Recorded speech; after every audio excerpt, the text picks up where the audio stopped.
Merci beaucoup d'être là. Je vais parler debout parce que j'aime bien voir tout le monde. Et comme c'est une salle comble et que j'ai une voix qui est toute petite et qui ne porte pas, je préfère m'adresser à vous tous. Alors, c'est un immense plaisir parce que ça fait des années que je suis le Cercle Aristote, qui a déjà un formidable nom. C'est un super brand, comme on dit en anglais, une marque extraordinaire parce qu'Aristote, il faut le lire évidemment. Malheureusement, on n'a qu'un seul bouquin de lui, mais c'est extraordinaire. Il y a des petites erreurs dedans, mais on peut le comprendre. Et surtout, c'est parce que j'ai découvert, en fait, Pierre-Yves. Et il y a donc peut-être une dizaine d'années, je découvre Pierre-Yves. Et pour vous faire la petite histoire, quand j'étais petit, dans la maison de mes parents, mon meilleur copain, qui était le voisin, s'appelait Pierre-Yves. Et puis, on jouait dans le jardin, on grimpait aux arbres, on faisait les 400 coups. Alors, je devais avoir 6 ans, 7 ans. Et puis un jour, je voulais être tout seul, parce que moi je suis un peu solitaire, donc je voulais être dans mon coin, et je voulais jouer tout seul avec mes jouets ou dans mon jardin, et il était tout le temps là, et il était là, et puis bon. Alors pour qu'il rentre chez lui, je l'ai poussé dans le bassin des poissons. Donc tout mouillé, donc il ne s'est pas noyé parce que le bassin était tout petit, mais enfin vous voyez comme peut réfléchir un petit garçon de 6-7 ans. Et donc tout mouillé, il a dû rentrer chez lui, et moi j'ai pu jouer avec mes jouets tout seul. Et puis bizarrement, on s'est perdu de vue. Et il a disparu, il a déménagé, moi aussi, etc. Et quand j'ai revu, quand j'ai découvert le Cercle Aristote, je vois Pierre-Yves Rougeron, je dis, mais est-ce que ce ne serait pas lui et en fait, non, il est beaucoup plus jeune que moi, beaucoup plus fringant. Et donc, ce n'est pas lui, mais enfin, c'est tout de même un plaisir d'avoir rencontré quelquefois le fondateur du Cercle Aristote, et je suis vraiment ravi d'être ici en conférence. Alors, pour vous raconter un peu l'histoire de la genèse de ce livre, je vais prendre 5 minutes pour vous raconter un petit peu la genèse, et ensuite on va parler un peu du fond par rapport à ce que le Covid et toute cette hystérie qui s'est passée autour, et cette vraie crise, et comment elle peut nous susciter réflexion. Comme vous le savez peut-être, j'ai bossé pendant plus de 20 ans dans l'informatique, j'avais une carrière de cadre sup, développé des nouveaux marchés, je connais l'Afrique, le Moyen-Orient, l'Europe de l'Est, l'Europe, les États-Unis, pas trop l'Asie et l'Amérique du Sud, mais voilà. Et donc, à partir de 2003, avec la guerre en Irak, je me suis dit, on nous raconte des histoires, c'est pas comme ça que... voilà, j'étais peut-être trop naïf avant, mais je me suis rendu compte qu'on nous ment.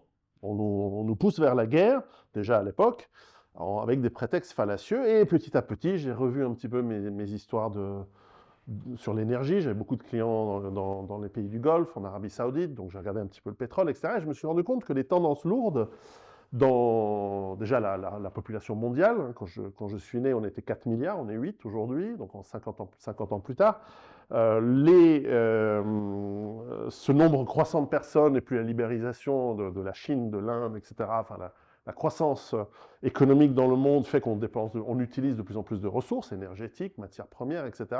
Et si on projette un petit peu les courbes, on commence à avoir des problèmes autour de 2020. Pas forcément des problèmes définitifs, mais un début de problème. Et puis là-dessus, je découvre l'argent dette, comment l'argent est créé, comment ces dettes augmentent de manière exponentielle, et je découvre finalement, merci George Bush Jr. de m'avoir ouvert les yeux, je découvre l'incroyable compétence et bienveillance des dirigeants du monde occidental depuis une vingtaine, 25 ans. Et puis, fort de tout ça, je pousse un petit peu mes tendances, parce que j'aime bien savoir où je vais dans la vie.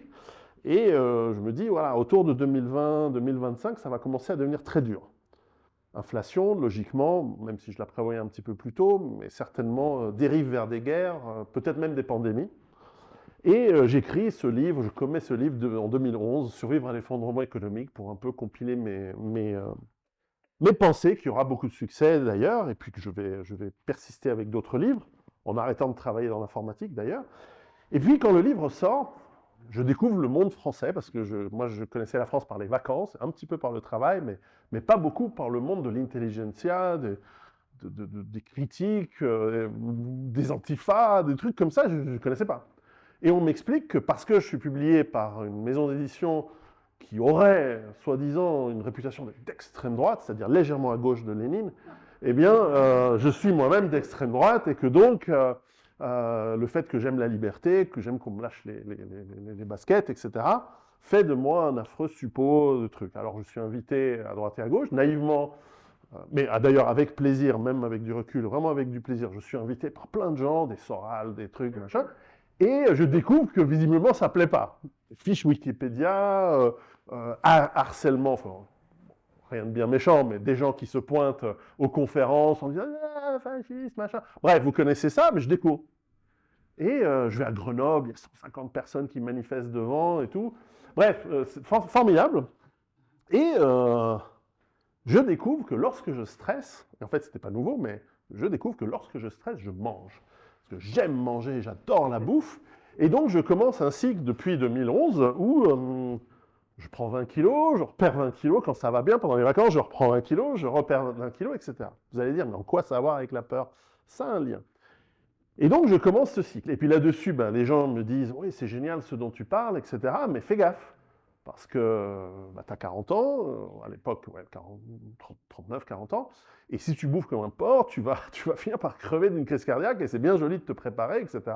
Et tu vas te ramasser un truc. Alors je dis d'abord, ce que je mange, c'est de la super bonne qualité, mais c'est vrai que je mange beaucoup. Quand je suis stressé, voilà, foie gras, tous les bons trucs. Ami vegan, bonjour. Et donc forcément, c'est vrai.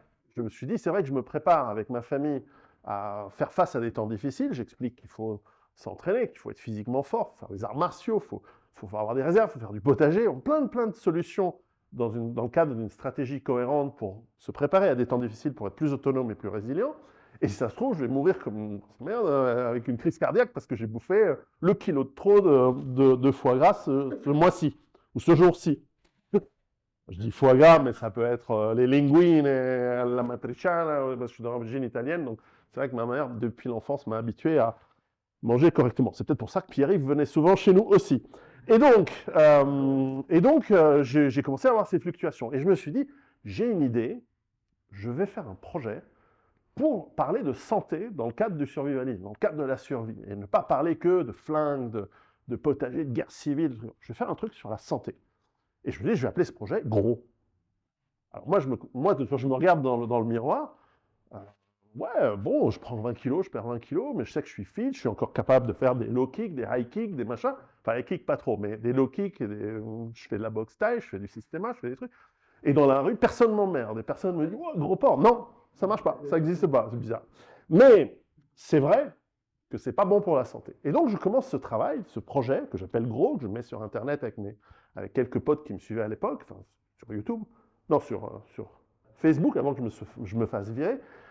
Et j'explique, voilà, j'interviewe des gens qui sont devenus des copains depuis, Gilles Lartigot, j'interviewe des spécialistes de la santé, etc., pour faire un travail de santé. Et puis, petit à petit, donc là, on parle de 2013, 2014, petit à petit, j'avance, mais bizarrement, j'ai toujours ces fluctuations. Quand je suis stressé, je bouffe comme un porc, et quand je ne suis pas stressé, ben, ça va bien, je mange, mais moins, et puis ça se passe très bien, etc. Alors moi, je suis plutôt salé que sucré, pour la petite histoire, mais enfin bon. Et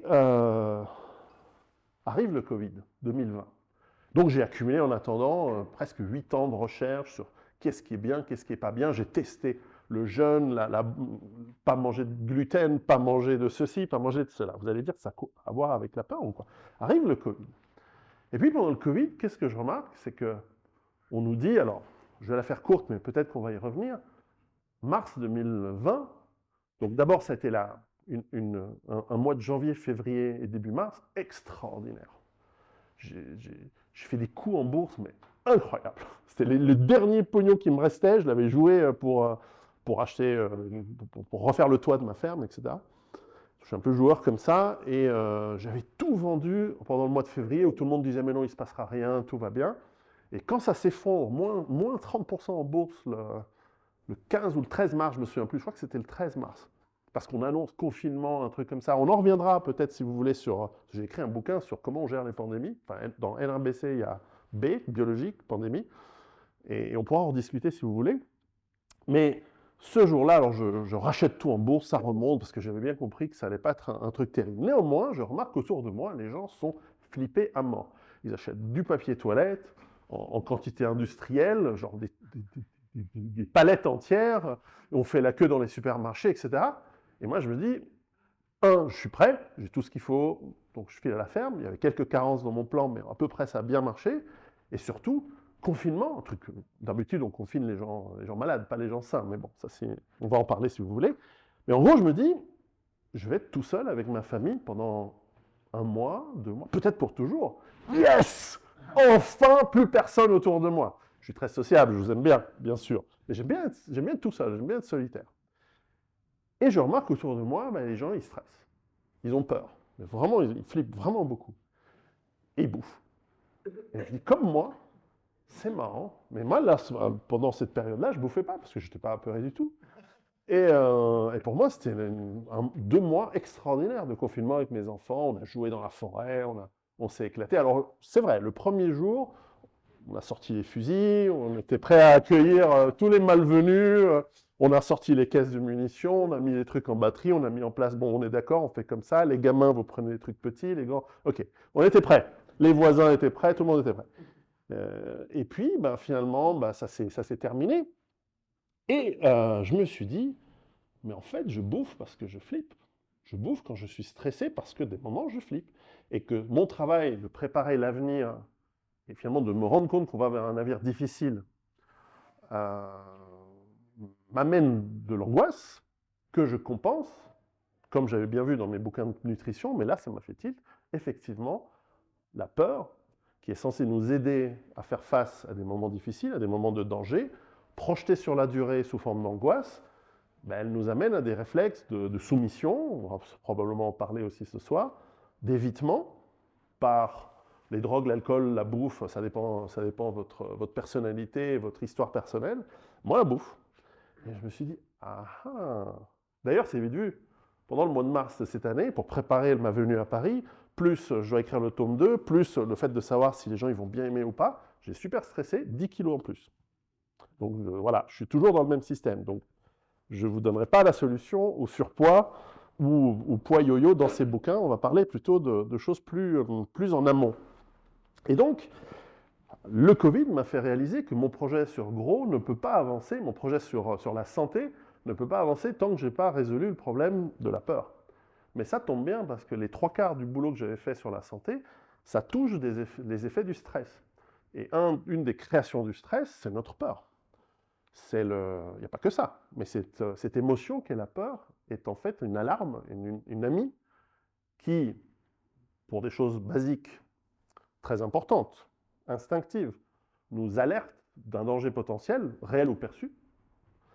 Par exemple, quelque chose bouge dans les broussailles, c'est peut-être un serpent, on réagit avant même d'avoir vu ce qui se passe. Notre corps l'a vu avant nous, nos sens l'ont perçu, notre cerveau reptilien, parce que par un processus que le neurologue Joseph Ledoux, qui est un peu le ponte de la neurologie liée à l'angoisse et à la peur que j'ai interviewé, qui est dans ce livre, explique par là ce qu'on appelle la voix basse, c'est-à-dire nos sens perçoivent un danger, réel ou imaginaire, et transmettent à notre cerveau, on va dire, le plus ancien, donc amygdale, thalamus, hippocampe, et qui vont déclencher une réaction physiologique bien avant que notre cerveau rationnel, et donc le cortex préfrontal notamment, analyse le danger et se disent il y a peut-être un serpent dans la broussaille. Et peut-être en regardant, on se dit ah non, c'est pas un serpent, c'est un morceau de tuyau d'arrosage. Et avec un peu de vent, j'avais l'impression que quelque chose a bougé. Donc en fait, nos réflexes sont plus rapides, bien sûr, et nos réactions physiologiques sont plus rapides que notre conscient, que notre manière de réfléchir consciente. Donc ça veut dire qu'on a énormément d'éléments de réponse de notre corps qui précèdent la sensation de peur, l'émotion en elle-même. Donc il y a une sorte de paradoxe où on a l'impression d'avoir peur bien après qu'on ait réellement eu peur. Après, il y a de la sémantique qui peut se mettre là, mais en gros, ça fonctionne comme ça. Et cette peur, lorsqu'on la transforme par l'esprit conscient dans autre chose qu'une réaction réflexe, mais au contraire, une projection dans l'avenir de quelque chose qui pourrait arriver, une crise économique, perdre son emploi, un divorce, une maladie qu'aurait quelqu'un qu'on aime bien autour de nous. On projette ça dans le futur. Si c'est juste une idée et que ça passe, c'est pas très grave, mais si ça devient une angoisse persistante, ça a des effets négatifs, potentiellement, des effets qui sont au-delà de nous donner une alerte qui est là pour nous aider à nous sauver, mais qui vont avoir des effets délétères sur notre santé, sur notre physiologie, sous forme de stress, donc cortisol, qui a des effets très dommageables via le système nerveux sympathique sur notre foie, cœur, poumons, respiration, stockage de graisse, toxines, etc. Capacité de se détoxifier, etc. Bref, il y a sûrement des médecins dans la salle qui en savent plus que moi. Mais en gros, on a ce problème qui est dû au stress. Alors pendant des millions d'années, c'est pas trop grave, parce que certes, on a un cerveau qui est capable d'angoisser, de se dire que va-t-il se passer demain? Que va-t-il se passer pendant l'hiver? Est-ce qu'il faut que je coupe du bois? La réponse est oui. Que va-t-il se passer si quelque chose va mal? S'il y a une maladie? Qu'est-ce qui se passe? C'est quoi cette infinité d'étoiles qu'on voit la nuit? Mon Dieu, c'est angoissant, on est tout petit, là, le ciel est très grand, le firmament est impressionnant. Des fois, il y a des étoiles qui tombent, visiblement, ça fait des gros badaboum, c'est dangereux. Donc, on peut angoisser sur plein de choses. Des peurs existentielles démarrent avec le cerveau évolué de l'homme, de l'être humain. Et puis vient la peur de la mort, l'inconnu, etc. Mais néanmoins, pendant longtemps, notre peur principale, c'était un gros chat qui essayait de nous manger. Ou éventuellement voir un serpent dans les branches, là où nos ancêtres se réfugiaient avant de finir dans les grottes. Et dans les grottes dans lesquelles il y a des ours qu'il faut chasser, par exemple. Ou des lions des montagnes. Et cette peur, cette peur du lion des montagnes, de l'ours ou du serpent, elle est très saine, parce qu'on réagit, et puis on va être paralysé en disant « j'espère qu'il ne m'a pas vu ». Fuir, ça peut être pratique, surtout si on court un peu plus vite que celui qui court le moins vite dans la tribu, ou combattre. On va se mettre à plusieurs, on va prendre des bâtons pointus ou des cailloux, et puis plus tard, on passe au missile hypersonique. Mais enfin, entre les deux, on a toute une évolution. On va péter la gueule à ce gros con d'ours qui vit dans la grotte qu'on aimerait bien avoir. Et petit à petit, on domine le monde grâce à ça. Donc c'est pratique d'avoir peur, parce qu'on va courir, on va éviter, on va réagir, et on va mourir ou vaincre. Et en général, on a vaincu puisqu'on est tous là. Enfin, nos ancêtres ont vaincu, forcément. Ou ils nous ont fait avant de mourir. Et donc, cette peur qui est censée être salutaire, elle va devenir délétère à partir du moment où on a du stress permanent, etc. Et je crois que pour beaucoup, l'expérience du Covid et tout ce qui s'en est suivi, alors à la fois, il faut mettre un masque, il ne faut pas mettre un masque, c'est dangereux, vous allez tuer mémé si les enfants la rencontrent, attention, il faut se vacciner, pas se vacciner, 2 fois, 4 fois, 50 fois, variant 1, 2, 5. Ce stress permanent qui s'ajoute au stress de la vie, aux embouteillages, vous avez des super embouteillages à Paris.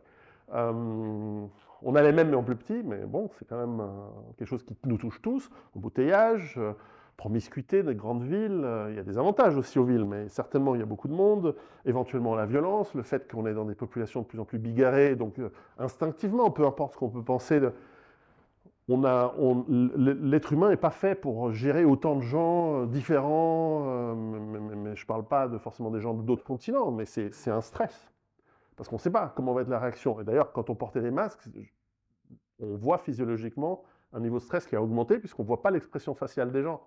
Donc nous, on se dit, non, il ne se passera rien. Mais notre cerveau reptilien, il dit, c'est quoi ces gens dont on ne voit que les yeux, on ne voit pas le visage facial, c'est un ennemi, il va nous tuer, on ne sait pas.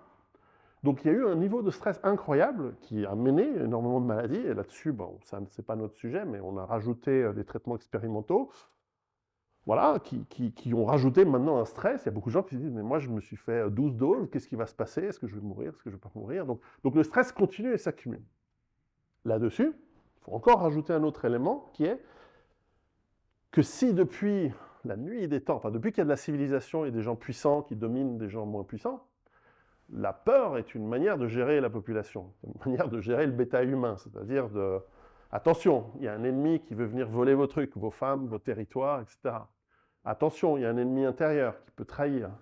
Attention, catastrophe naturelle, la crue du Nil, l'hiver qui arrive, etc. Faites-moi confiance, j'ai une solution pour vous. Je vais planifier quelque chose. Et parfois, ça marche bien. Parfois, vous avez des dirigeants qui sont réellement dans l'optique d'apporter une sécurité, des conditions de prospérité à la population. Mais souvent, ils utilisent la peur, quand même, pour amplifier un petit peu votre besoin d'être rassuré. Mais depuis quelques années, depuis peut-être une dizaine d'années, un peu plus, en Occident en tout cas, on ne propose plus des solutions à la peur qui nous est imposé du matin au soir, jour après jour.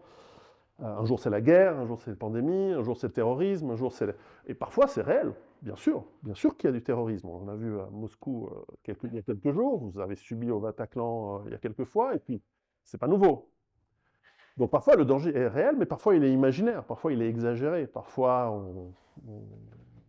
on le sublime. Et donc, au lieu de nous proposer une solution, ne vous en faites pas, je gère, c'est nous sommes en guerre, on ira de plus en plus loin, les Russes vont voir ce qu'ils vont voir, et on surenchérise,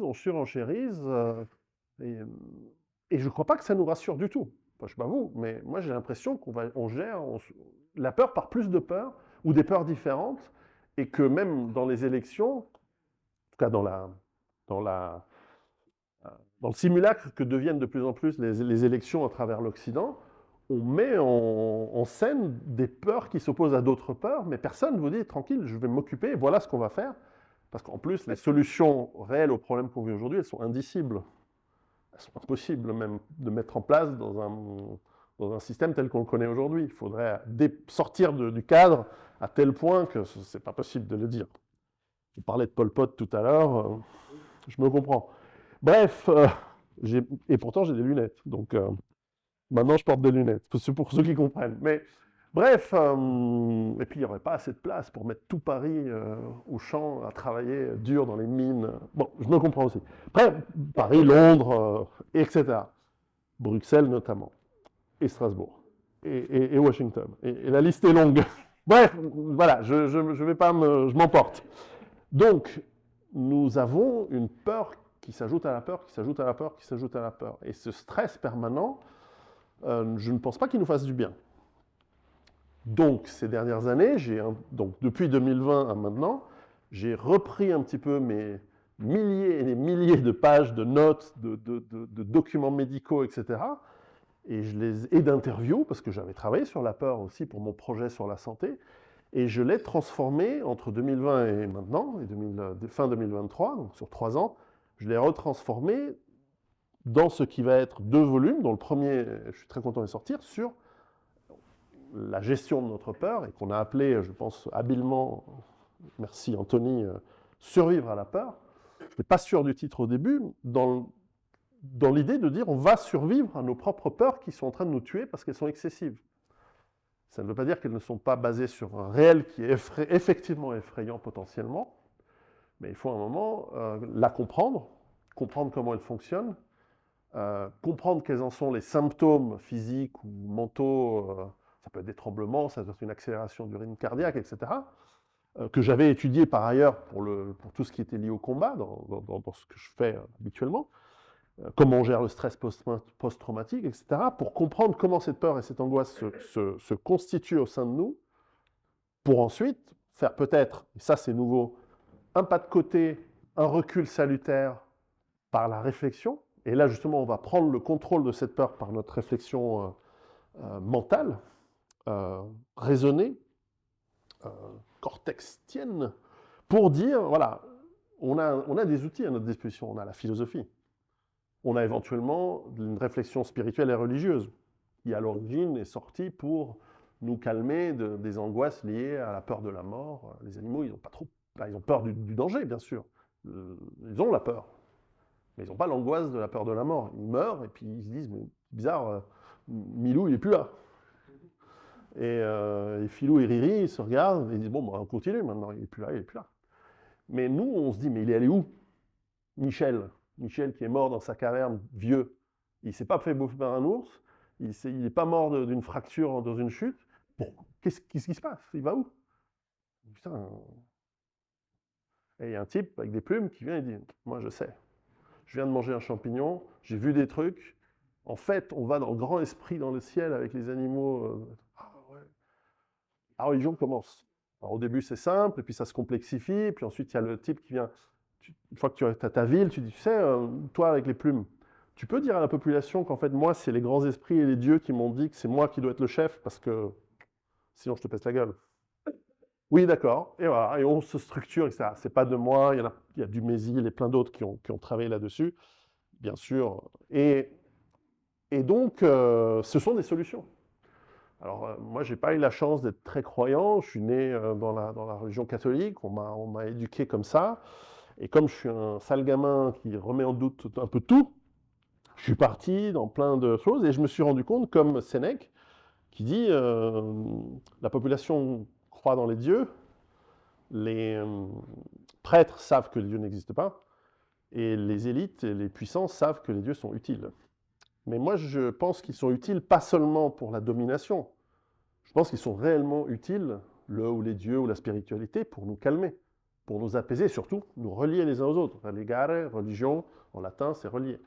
Et ce lien nous permet d'avoir la force du nombre. Pas pour aller péter la gueule à la tribu voisine, ça accessoirement, mais la force de se dire s'il y a un problème, on s'entraide. Et là, c'est de la vraie entraide, qui est une entraide dont je parle dans mes autres livres précédents, qui est le lien social, qui est une entraide qui est volontaire, qui n'est pas basée sur le vol de l'impôt et la redistribution forcée, mais qui est basée sur le vrai intérêt mutuel qu'on oublie par l'individualisme et surtout par la mutualisation forcée que l'on a. Alors on peut ne pas être d'accord avec ce que je viens de dire, mais en gros, je pense que lorsque vous mettez, comme disent les anglo-saxons, dans les œufs au bacon, la poule contribue, mais le cochon, il est commit, lui, il est vraiment impliqué.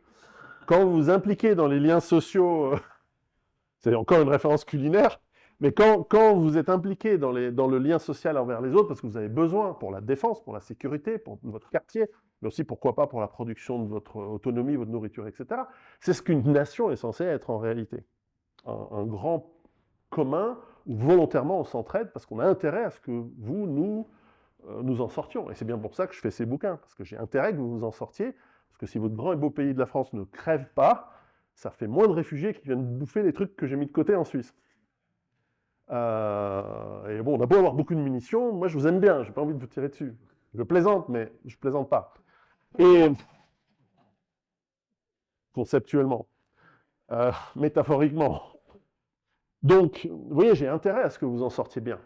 Donc j'ai un intérêt à arrêter ma carrière d'informaticien à 200 000 balles, à 240 000 balles par an, et venir passer chez vous vendre des livres qui ne nourrissent pas son homme.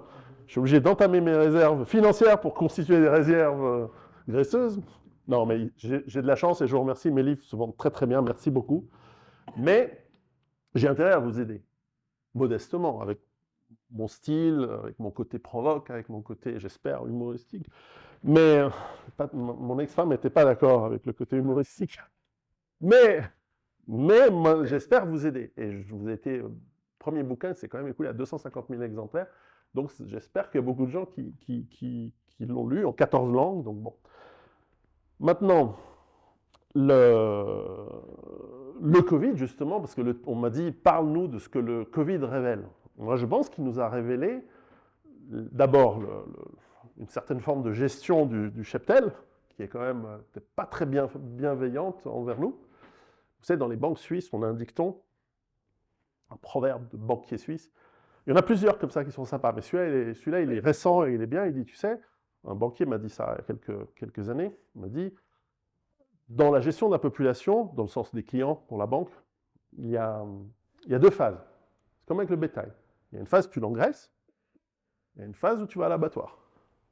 Il m'a dit, je ne te dis pas, je pense que je n'ai pas besoin de te faire un dessin, dans les années 2020, dans quelle phase on va être.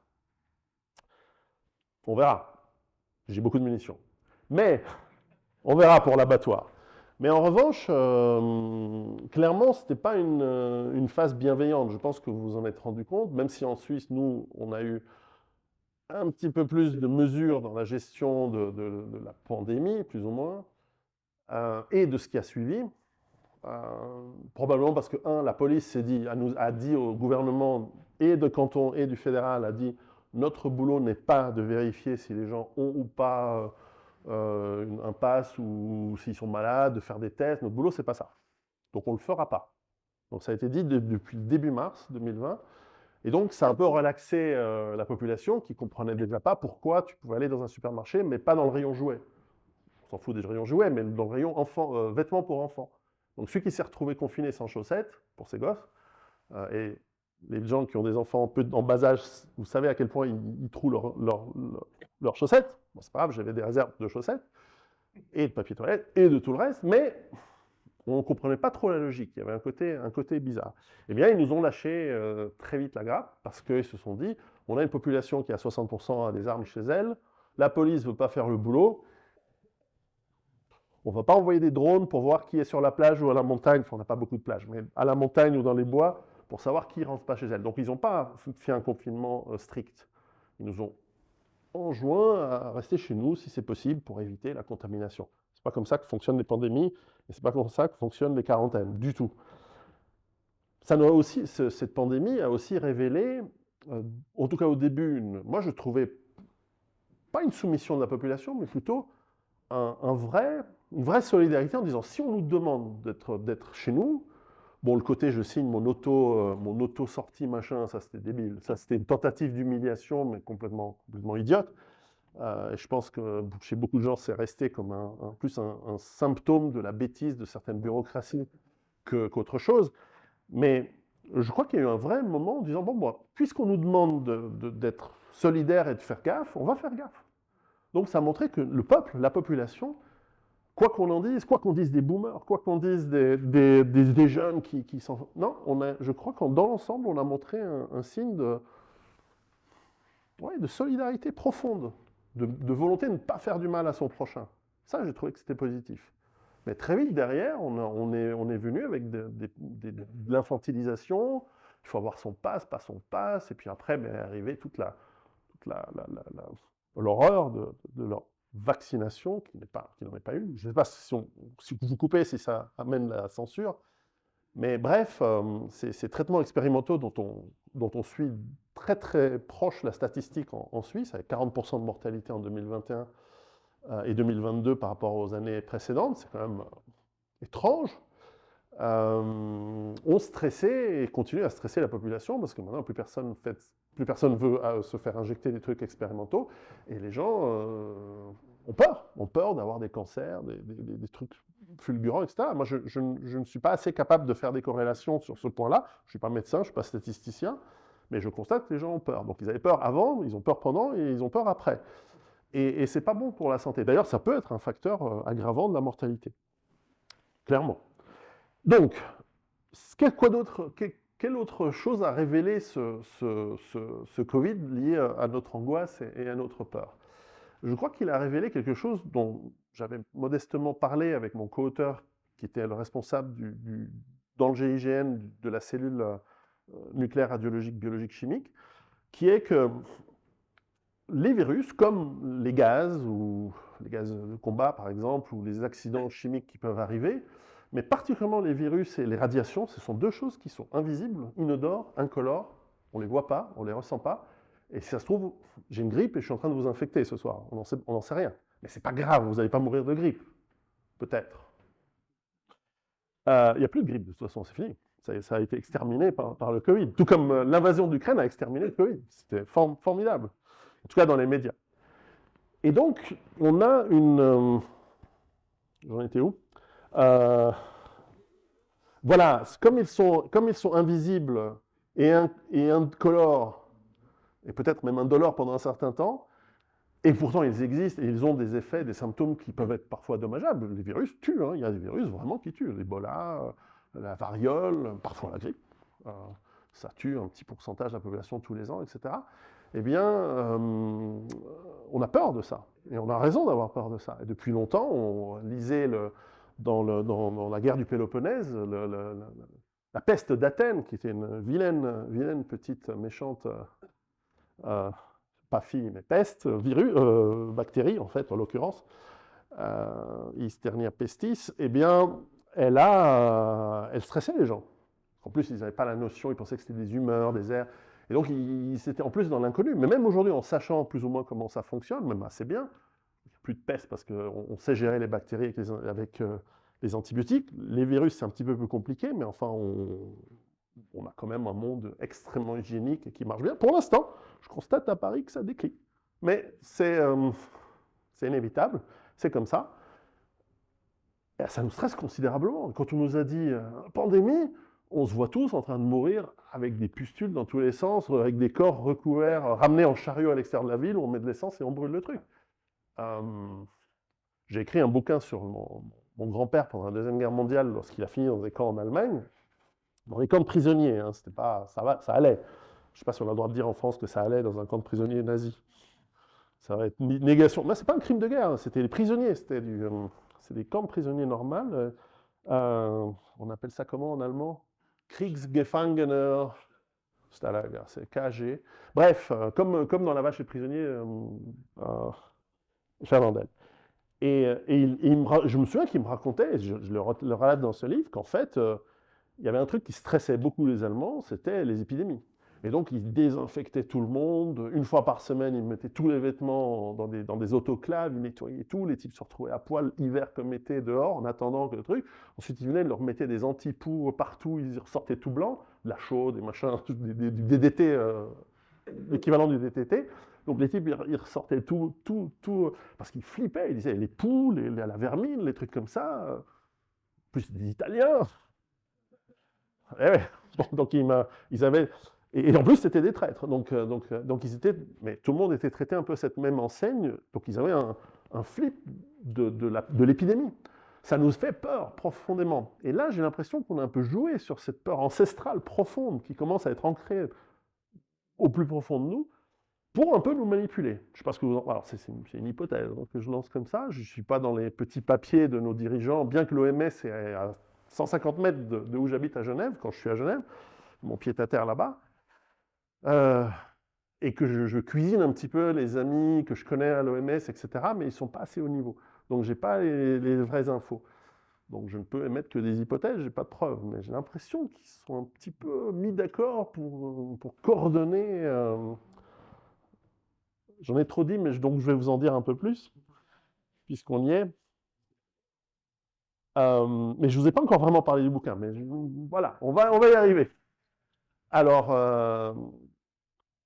comme j'ai écrit un bouquin NRBC, donc je suis allé interviewer nos amis de l'armée suisse, mes amis de l'armée suisse qui sont à Spitz, qui est une petite ville près du lac de Thun, qui est le coin où ils ont leurs spécialistes pour la guerre bactériologique, chimique, nucléaire, radiologique, machin. Chaque armée a ça, je ne sais pas où c'est en France, mais vous avez ce genre d'unité spécialisée qui a les systèmes de détection, de décontamination et qui forment les unités qui vont décontaminer les unités au cas où ça devrait arriver. Et donc, comme tous les pays du monde, y compris les pays du tiers-monde, ils ont un plan de pandémie. Que faire quand il y a une pandémie? Et d'ailleurs, on l'a vu, hein, les pays du tiers-monde ont réagi super bien parce qu'ils ont suivi le plan. Le Sénégal, impeccable. Le Nigeria, impeccable. Le Kenya, impeccable. L'Ouganda, parce que je connais ces pays, donc j'ai appelé mes potes là-bas. Vous gérez ça comment? On dit, on suit le plan. Bah, ils n'ont pas eu de problème. Parce que c'est des plans bien foutus. En Suisse, en l'occurrence, c'est une coordination entre les hôpitaux, les cantons, donc les différents États, l'armée, bien sûr, et la protection civile. C'est logique. Ce sont les gens qui ont les abris, les hôpitaux. Donc, et en plus, à Genève, j'avais interviewé à l'époque, puisque c'est du fait du caractère international de la ville de Genève, comme Paris hein, d'ailleurs, s'il y a une maladie, on va se la choper à Genève avant le reste de la Suisse. Notamment les maladies émergentes et notamment les maladies tropicales. Donc on a un centre d'expertise là-bas, et j'avais interviewé les gens, je disais, bon, qu'est-ce qu'on fait en cas de pandémie? On fait des quarantaines, des confinements? Et je me dis, mais non, t'es fou, jamais on fera des confinements, c'est complètement débile. On va mettre en place avec l'armée le plan qui consiste à ouvrir les hôpitaux spéciaux dans les campagnes, dans les montagnes, pardon, les hôpitaux militaires. On va réquisitionner si nécessaire les soins d'urgence dans les cliniques privées, on en a beaucoup en Suisse, pour pallier le manque de lits potentiels pour des soins extrêmement pointus, pour isoler les malades. Dès qu'il y a quelqu'un qui est malade, d'ailleurs on l'avait fait lors d'Ebola, on a fait venir un malade d'Ebola de Sierra Leone, qui était un médecin cubain, on l'a soigné à Genève, donc ils avaient mis une équipe de 32 personnes, donc 2 équipes de 16, je crois, qui tournaient 24 h sur 24 sur le pauvre médecin cubain, malade, et il s'en est sorti, et avec des sas d'isolation, je crois que c'est comme les laboratoires P4, c'est un peu le même système, de faire en sorte qu'avec de la pression, etc., pour que le virus ne puisse pas sortir, et qu'on fait très très attention quand on manipule. Bon, on a des systèmes comme ça, mais évidemment, ça ne peut pas fonctionner pour une population entière, mais en revanche, on peut isoler des blocs entiers de l'hôpital, etc. Donc on a un plan très rodé. Et fin février, quand la situation a commencé à s'empirer, en tout cas dans les médias, on avait l'impression que c'était la fin du monde, on voyait des Chinois qui tombaient, on nous disait l'Italie est en train de fermer tout, ils sont en train de tous mourir. Bon, c'était pas vrai, ou pas tout à fait vrai. Ou certains, on les a aidés à mourir, mais bon. Et donc en Suisse, l'armée a été convoquée au gouvernement, les spécialistes de Spitz sont allés là-bas, et ils sont allés voir le Conseil fédéral qui leur a dit, bon, ben, on va déclarer une pandémie, puisque c'est l'OMS qui le déclare, donc on va suivre les préconisations de l'OMS. Donc les types tout contents, ils ont dit, ah, enfin on va pouvoir utiliser notre plan, das Plan. Et les Suisses allemands, ils sont contents quand ils suivent les règles.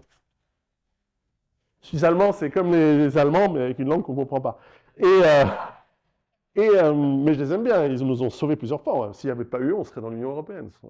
C'est une catastrophe. Et les Suisses romands avaient voté oui.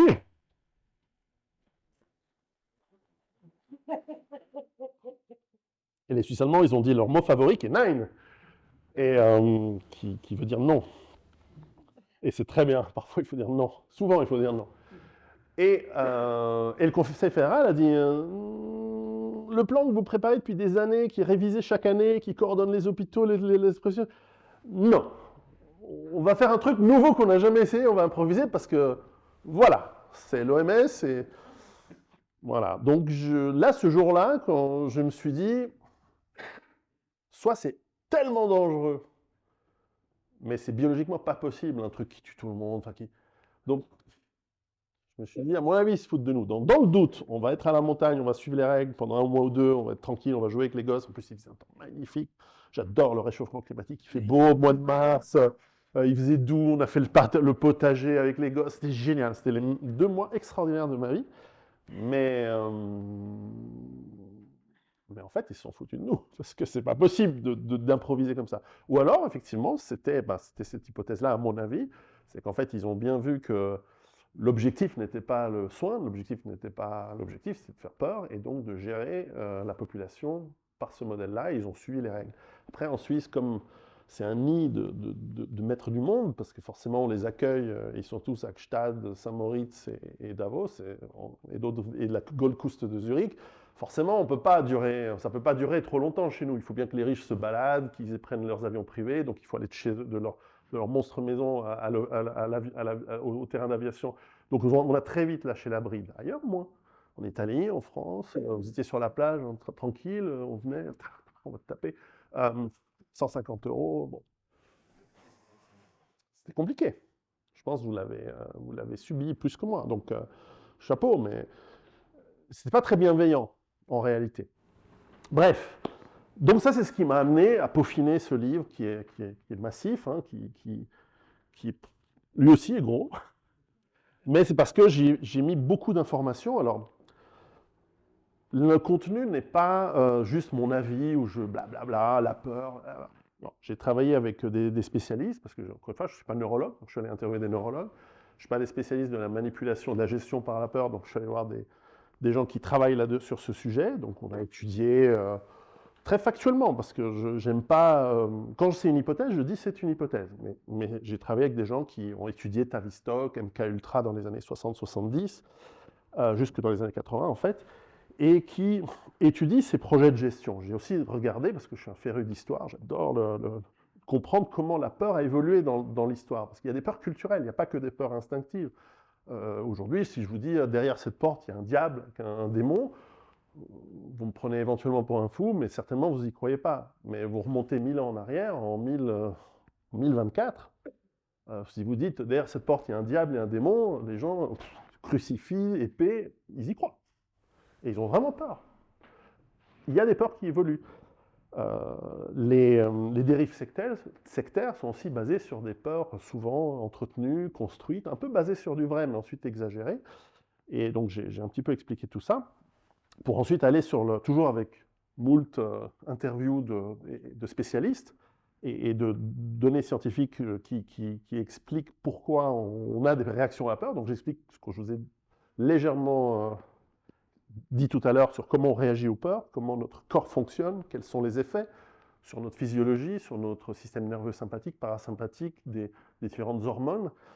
pour qu'on ait une vision, une compréhension, j'espère assez simple, j'espère lisible, du fonctionnement de notre corps et de sa réaction à la peur. Et puis ensuite, ben, je continue sur la manière dont on va gérer tout ça. D'abord, une approche où on doit apprendre qu'on est peu de choses. Donc je préfère commencer en expliquant que nous sommes peu de choses. Nous sommes...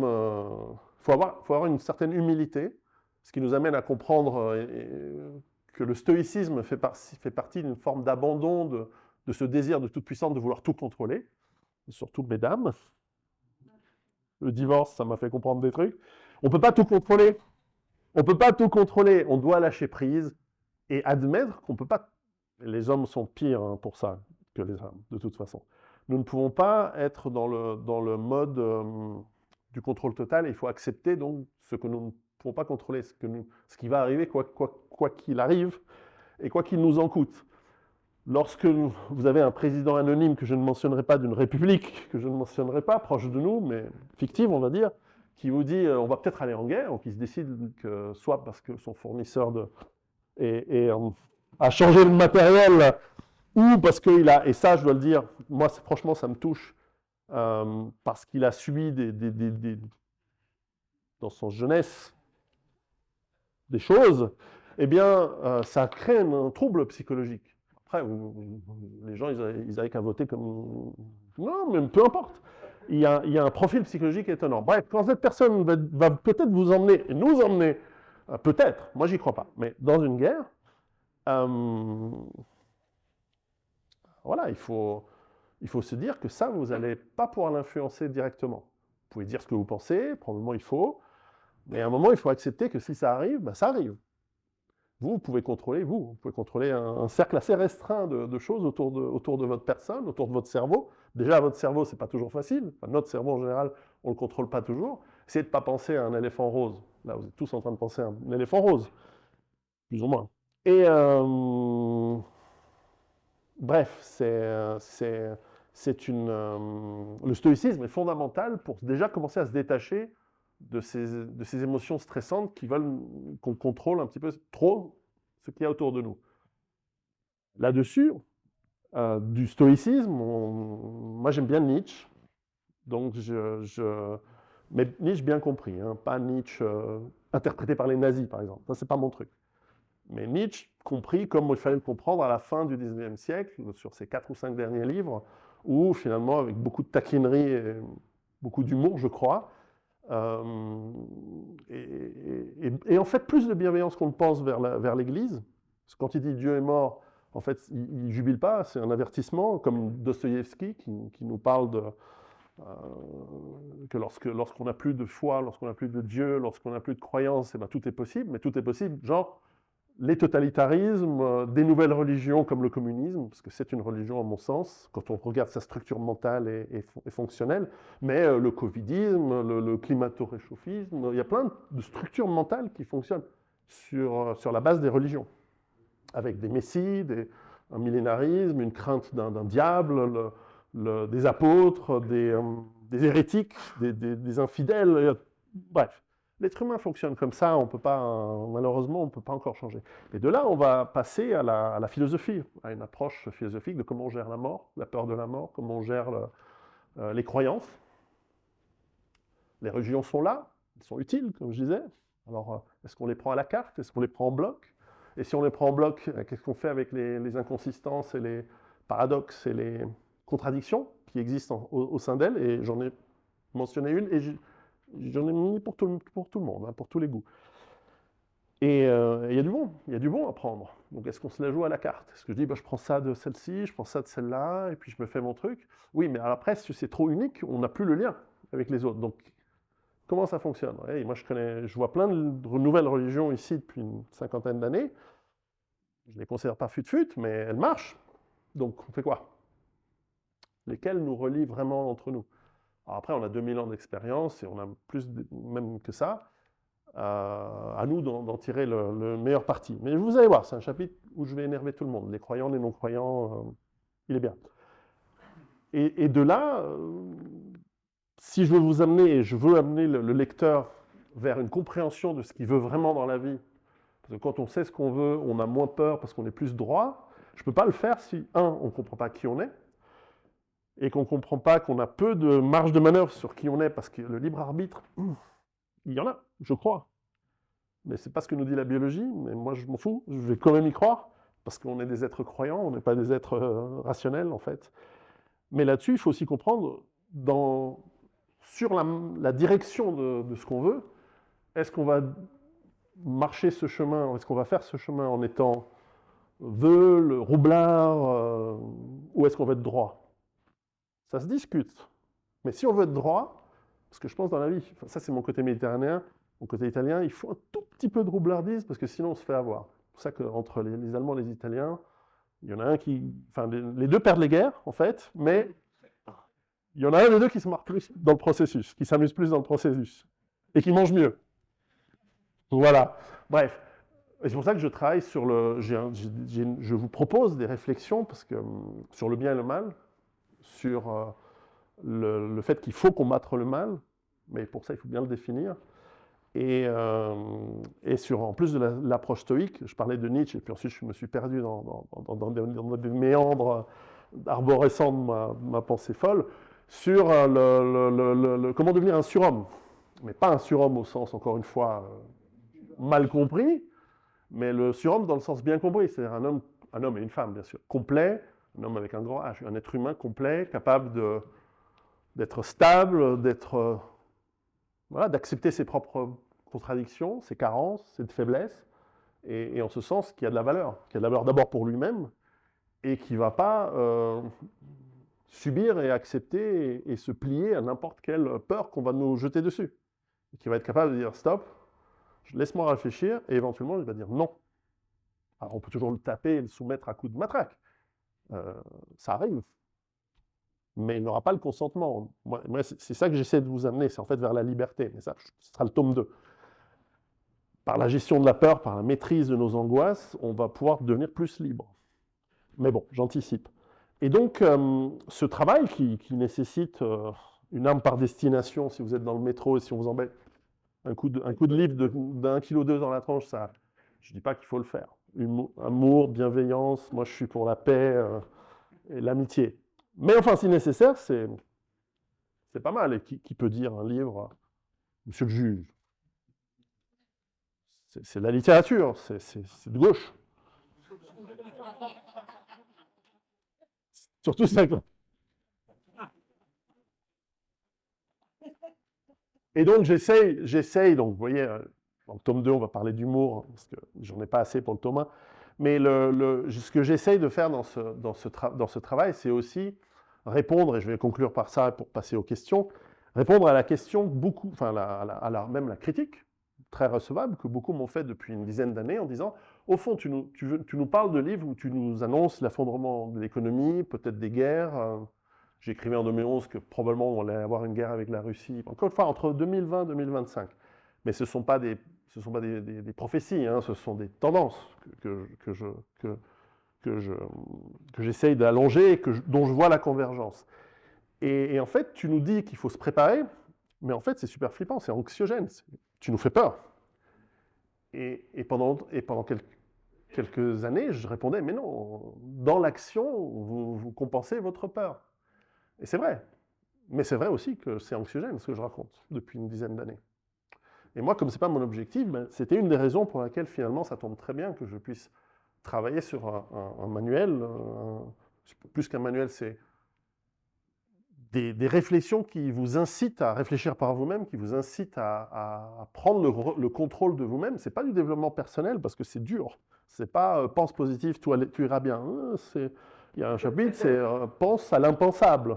Pense au scénario le pire qui puisse arriver pour te préparer à te dire, bon, ok, le pire qui puisse arriver, c'est que je meurs, que les gens que j'aime meurent, ça c'est encore pire, etc. Et en fait, tu vas te rendre compte que ce n'est pas très probable. Enfin, à terme, oui, mais que même la guerre nucléaire, on y survit. Pas tous, mais on y survit. Et Hiroshima, 50% de la population, elle a survécu. Hein. Donc, quand on réfléchit vraiment, et quand on entend malheureusement des gens te dire s'il y a une guerre nucléaire, c'est la fin de l'humanité, on va tous mourir, etc. Mais n'importe quoi, c'est pas du tout vrai. il faut être un peu historien, un peu comprendre comment fonctionne l'armement, etc.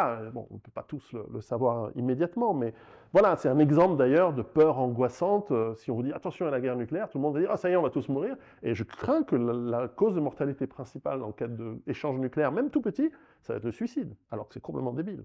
On peut très très bien s'en sortir. Pas tous, mais on peut très bien s'en sortir. Il faut avoir un peu de chance, être au bon endroit, être loin des...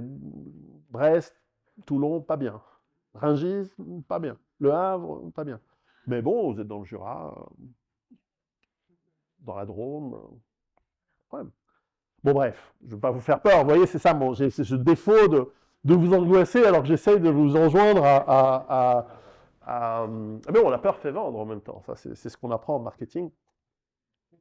Et donc voilà, je voulais simplement, très sommairement, avec humour j'espère, et un peu avec énergie, c'était mieux que d'être assis, vous encourager à acheter mon livre, mais surtout à réfléchir par vous-même et peut-être par ce travail que je peux vous faciliter ici, mais pourquoi pas avec, et c'est moins cher que 2 ans de thérapie chez le psy, peut-être vous amener à vous désangoisser. Alors la réalité, c'est parce que nous sommes au Cercle Aristote, parce que vous avez des intervenants de qualité, je suis abonné à votre chaîne depuis que je la connais, par la réflexion, vous arrivez déjà à bien vous désintoxiquer et bien moins vous faire avoir que la plupart des gens. Et c'est tant mieux. C'est bien pour ça qu'on est là. Quelqu'un de lambda dans la rue, je ne peux pas avoir ni ce ton, ni cette légèreté à parler de sujets qui, pour lui ou pour elle, quand on parle de stress post-traumatique, comme j'en fais dans un chapitre ici, on parle de gens qui ont subi la guerre, ont subi des viols, ont subi des horreurs. Et voilà, c'est pour ça que je ne suis pas thérapeute. Parce que mon style, et mon humour et mon côté provoquant, peut-être qu'il faudrait que j'invente la thérapie par le choc. Mais ça a déjà été existé, mais je ne pensais pas à la même. Et bref, j'essaye de faire passer un message de plein de manières différentes. Et ici, nous sommes évidemment avec un public initié qui a déjà suivi énormément de conférences. Donc, je pense que vous êtes déjà habitué, vous avez un cerveau déjà prêt. Donc, vous allez lire ça facilement, ça va être très très bien. Mais peut-être avec des personnes qui ont, comme je disais, subi des traumatismes, etc., on doit prendre une autre manière d'approcher. Et il y en a parmi vous, j'en suis sûr, parce qu'on est tous avec des petits traumatismes, mais il y en a des grands. Et donc forcément, il faut prendre un petit peu du recul. C'est pour ça que l'humour est important, c'est pour ça que l'inspiration, c'est important quand on a du stress, etc. Et je sais que dès la semaine prochaine, après la longue semaine de marathon, d'interviews, de présentations cette semaine, là, il y en a 4 par jour tous les jours, c'est très bien. Je vais pouvoir enfin manger moins et redevenir normal, c'est-à-dire à 100 kilos, comme je suis d'habitude. Mais voilà. Donc, si vous voulez un livre de poids, le voici.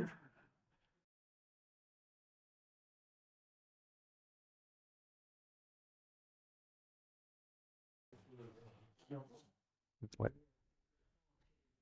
Alors, la première leçon, c'est qu'ils sont toujours là. Et ça, c'est bien.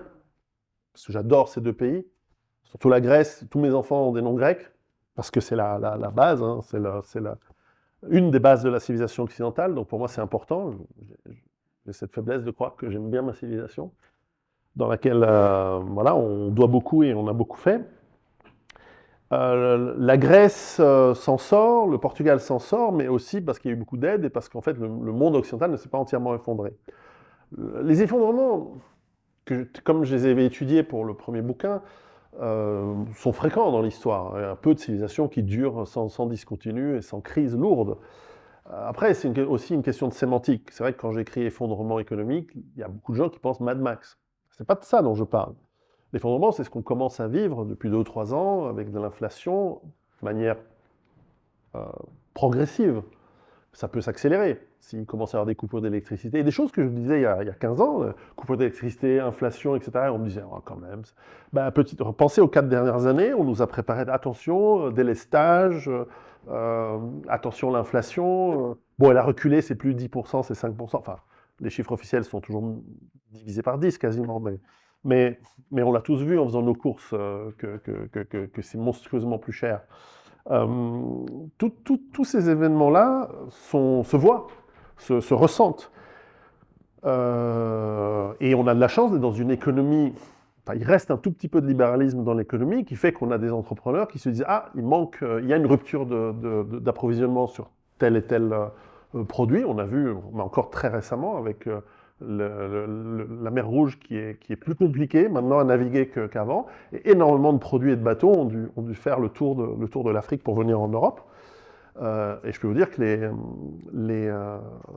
les ports de Gênes, de Marseille ou de Catagne, etc., ben, ils ont beaucoup, beaucoup moins de travail, donc il y a du chômage qui est en train de croître, etc., parce que ben, il y a moins de bateaux qui arrivent. Tunis, pareil, j'ai eu des gens qui me disent, bah, à Tunis, on a 4 fois moins de trafic maritime qu'avant, parce que ben, avant, le bateau qui traversait Suez, il s'arrêtait à Tunis, il déchargeait des trucs, ensuite il remontait à Marseille, où il faisait le tour.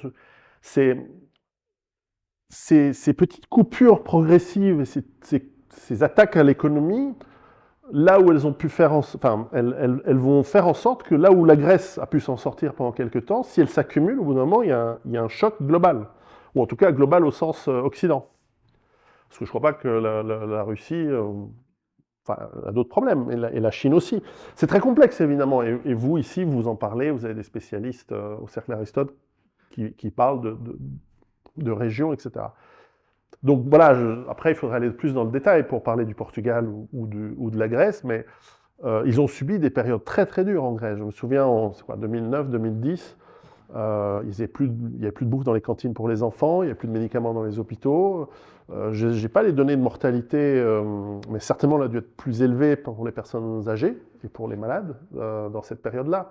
Ils ont payé cher les Grecs toute cette période. Donc voilà.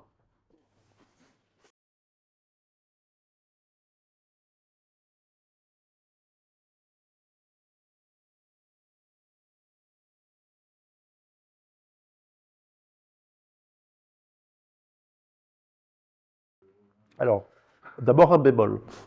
On a tendance à croire que les gens autour de nous correspondent à la population. On a un biais cognitif de proximité parce qu'on s'assemble, on parle avec des gens et on fréquente avec des gens avec qui on a des points communs, notamment sur des sujets graves. Donc, méfiez-vous de penser que la majorité pense comme vous et vos amis. Moi, c'est ce qui m'étonne toujours dans des votations. Mais comment c'est possible? Je connais personne qui a voté pour la gauche. Bah oui, forcément. Mais pourtant, il y en a. Il y en a. Il y en a. Bref, moi, je ne suis pas de droite. Je ne me considère pas de droite, mais je ne suis certainement pas de gauche. Bon, mais on s'en fiche de moi. En revanche, la question qui est intéressante, c'est que, encore une fois, pendant longtemps, on nous fait peur, puis ensuite on nous apporte des solutions. Mais si on ne fait que de nous faire peur, alors là, on a des expériences dont je parle qui sont des expériences faites sur des rats, notamment l'expérience des rats de Nancy. Des animaux, hein. Ils sont très bien les gens à Nancy. Et il y a sûrement des politiciens qui sont un peu rats, mais bon, c'est une jolie ville, Nancy. Où on donne des chocs électriques à des souris, à des rats, et des chocs électriques en plus qui ne sont pas réguliers, qui sont un peu aléatoires, qui sont de différentes intensités, etc. Et ces pauvres rats, soit se soumettent, c'est-à-dire qu'ils disent ah, arrêtez, pitié, enfin, dans leur langage à eux, ou soit ils se tuent entre eux. Ils s'attaquent entre eux parce qu'ils essaient de trouver une solution, un bouc expiatoire, une tête de turc, je ne sais pas comment on dit politiquement correctement. Un bouc émissaire, voilà. C'est, comment il s'appelle René Girard qui a fait un excellent livre là-dessus. Et c'est très intéressant de voir que sous pression et sous stress permanent, on commence à devenir très violent envers nos congénères. Mais nous ne sommes pas des rats. Pas tous. Nous ne sommes pas des rats. Nous sommes capables, par la réflexion, d'identifier la cause du choc électrique, la cause de la peur. Et donc moi, je dis très gentiment à ceux qui nous font peur constamment, faites très attention. Parce que ce n'est pas une bonne stratégie. Quand vous stressez une population, quand vous la spoliez éventuellement, parce que c'est ce qu'ils vont faire, ils ne vont pas nous envoyer en guerre, ils vont nous dire, enfin je crois, c'est mon hypothèse, ils vont nous dire, bon, on va peut-être aller en guerre, mais à moins que, d'abord il faut reconstituer notre industrie, notre machin, et puis on a besoin d'argent, donc vous avez de l'argent, vous avez de l'épargne, vous êtes un pays où vous épargnez beaucoup en France. Donc voilà, merci. À force de nous stresser, à force de nous faire peur, on risque de focaliser notre agressivité, non pas contre nous, c'est toujours un risque, et je pense que c'est un risque dangereux, il faut faire très attention, j'ai bien fait attention, et je crois sincèrement qu'il ne faut pas tomber dans le piège de la guerre civile, vraiment pas, jamais, c'est terrible, tous les pays, tous ceux qui en ont vécu ou vu, moi j'en ai vu en Afrique, au Rwanda et tout ça. Alors, je suis passé un peu après, mais quand même, on voyait encore des restes. La vache, il faut éviter ça. Et l'histoire nous apprend que c'est terrible. Mais à partir du moment où on identifie les bonnes personnes, là, le rapport de force nous permet des négociations. Enfin, nous, vous, leur, moi je suis dans mes montagnes, tranquille. Mais à un moment, voilà, comme dit notre camarade, ils ne vont s'arrêter que quand on les arrêtera.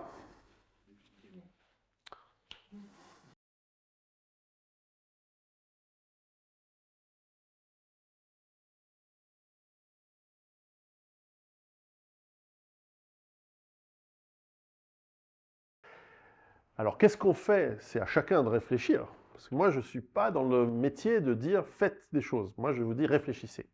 Tout ce que vous dites est très vrai et devrait nous alerter sur le fait que lorsqu'on essaye de nous faire peur, de bien écouter nos émotions, parce qu'on a appris à identifier ce qu'elles font sur nous physiologiquement, parce qu'on va pouvoir le voir. Respiration qui s'accélère, peut-être transpiration, une pâleur, le sang qui se concentre sur les organes vitaux. Ça, c'est des réflexes, c'est des réactions physiologiques à la peur. Alors évidemment, quand cette peur est répétée, c'est l'angoisse. C'est qu'on se réveille le matin en disant j'ai mal dormi, oulala, ça me stresse. Si on est capable d'identifier ça, on se dit ah ah, il se passe quelque chose. On peut nous faire peur sur quelque chose qui est vrai, mais on peut aussi nous faire peur sur des choses fictives. Mais dans tous les cas, ça nous incite à réfléchir. À réfléchir à pourquoi, comment, qui. Je crois que c'est interdit de dire qui, mais non, je ne pense pas du tout à ce qui-là. C'est un réel qui, pendant combien de temps, et qui a intérêt à nous faire cette peur et pourquoi. Et donc, une fois qu'on a cette compréhension, une cartographie, qui est-ce qu'elle est, parce que moi, je ne peux pas vous garantir que votre interprétation des faits va être juste, ni la mienne. C'est vrai que je ne dis pas, moi, je n'aime pas trop donner mon opinion. Ah, oui, sur YouTube, mais je dis généralement c'est mon avis ou c'est une hypothèse. Je ne dis pas c'est un fait.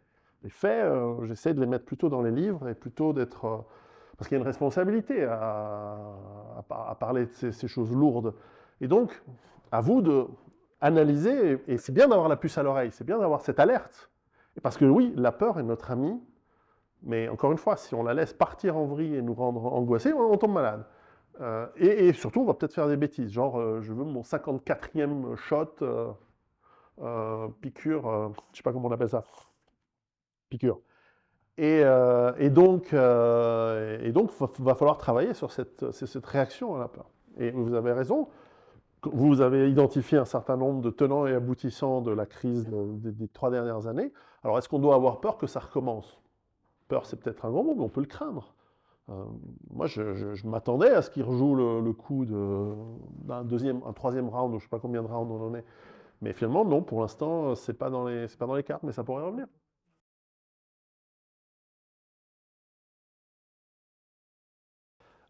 Tome 2. Mais c'est tout à fait juste et c'est tout à fait vrai, la simplicité, sortir de sa zone de confort régulièrement. Ça peut commencer par des petites choses, hein, les douches froides régulières. Plein de techniques qui se mettent en place pour aller au-delà de nos peurs physiques, de nos peurs psychologiques. Après, voilà, il y a des thérapies, hein, la théorie de l'exposition, il y en a plein qui existent.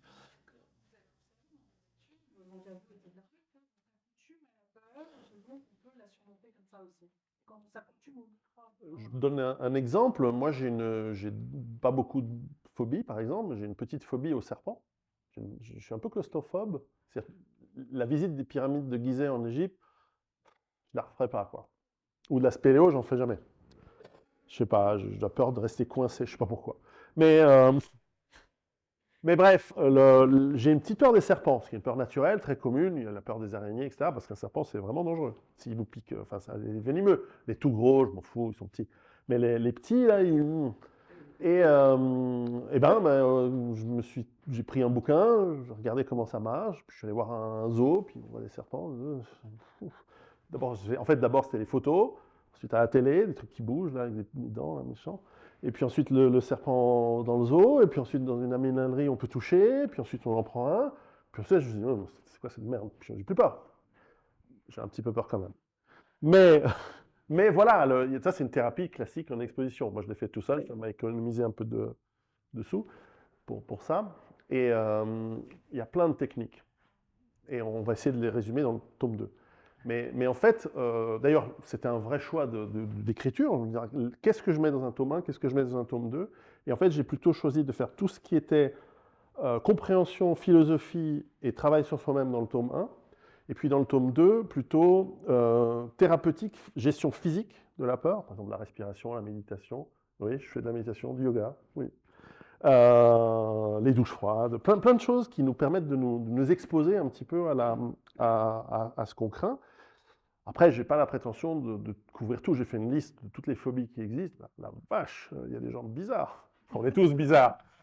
Il y a des gens qui ont peur d'un... Non, par exemple, l'ascenseur, c'est très courant. La peur de parler en public, c'est très courant. Je ne comprends pas. Mais pourtant, c'est très courant. La peur d'être seul, la peur d'être rejeté d'un groupe, etc.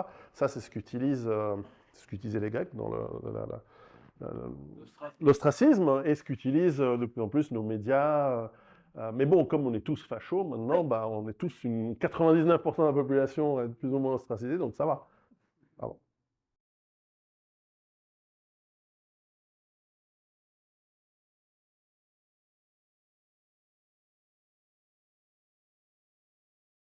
Oui, c'est une très très bonne remarque. C'est pour ça que j'ai un chapitre qui s'appelle Jouer à se faire peur, qui est en fait, et c'est vrai, j'aurais dû penser à mettre le théâtre grec, mais c'est vrai que les représentations d'événements qui nous font peur nous permettent de jouer, comme font les enfants, à dire, voilà, je vois un film avec des zombies, je vois un film avec des je sais pas, des volcans, parce qu'on a peur du volcan, parce qu'effectivement, c'est légitime d'avoir peur si on habite près d'un volcan, etc. Les tsunamis, on a vu ces grands films catastrophes, qui sont à la fois divertissants, parce qu'ils nous projettent dans une situation qui n'est pas réelle, bien sûr, mais et qui nous permettent de, se dire, de jouer, à dire, ah, qu'est-ce que je ferais si j'étais dans cette situation-là, etc. D'où le succès de ce type de cinéma.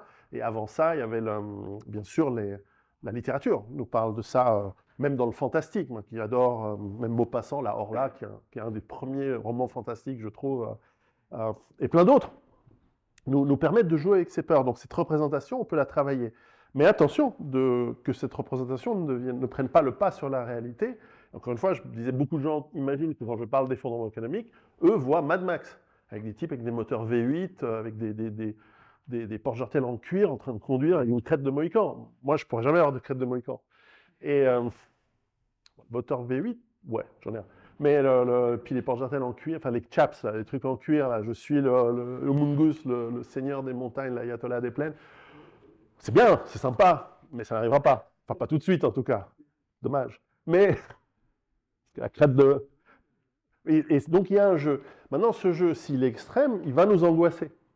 Et il y a des gens qui sont un peu accros, et j'imagine qu'il y a des gens... Je suis sûr qu'il va y avoir une pathologie liée à ça dans le DSM-6 aujourd'hui, qui dit, voilà, vous êtes accro...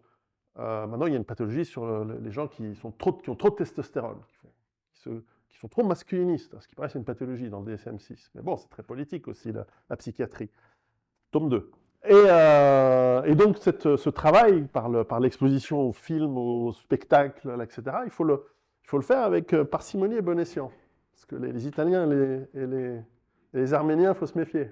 Faire doucement. Ouais, bon, elle est tombée à plat, celle-là. Oui, mais c'est une très très bonne remarque. Je suis là pour vous dire de réfléchir. Merci beaucoup.